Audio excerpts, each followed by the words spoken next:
Santiago capítulo 4, verso 2. Codiciáis y no tenéis, matáis y hacéis de envidia, y no podéis alcanzar, combatís y lucháis, pero no tenéis lo que deseáis porque no pedís. Verso 3. Pedís y no recibís porque pedís mal, para estar en vuestros deleites. Verso 4. Oh almas adúlteras, ¿no sabéis que la amistad del mundo es enemistad contra Dios?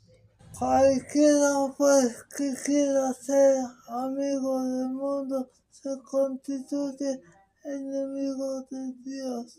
Pida y ore con propósito, no pida cosas que no necesita.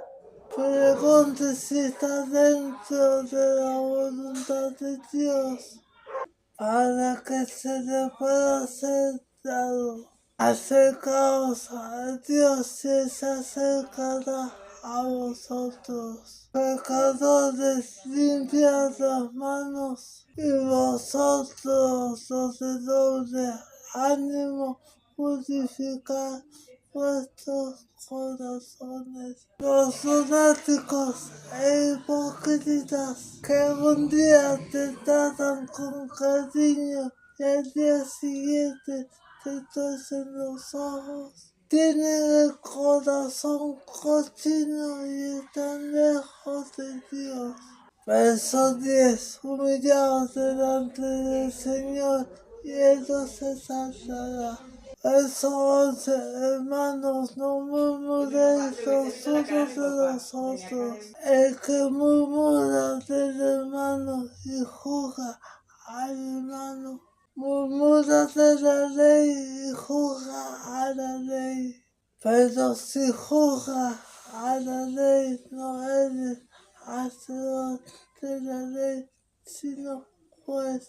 12. Uno solo es el dador de la ley, que puede salvar y perder. Pero tú, ¿quién eres para juzgar a otros?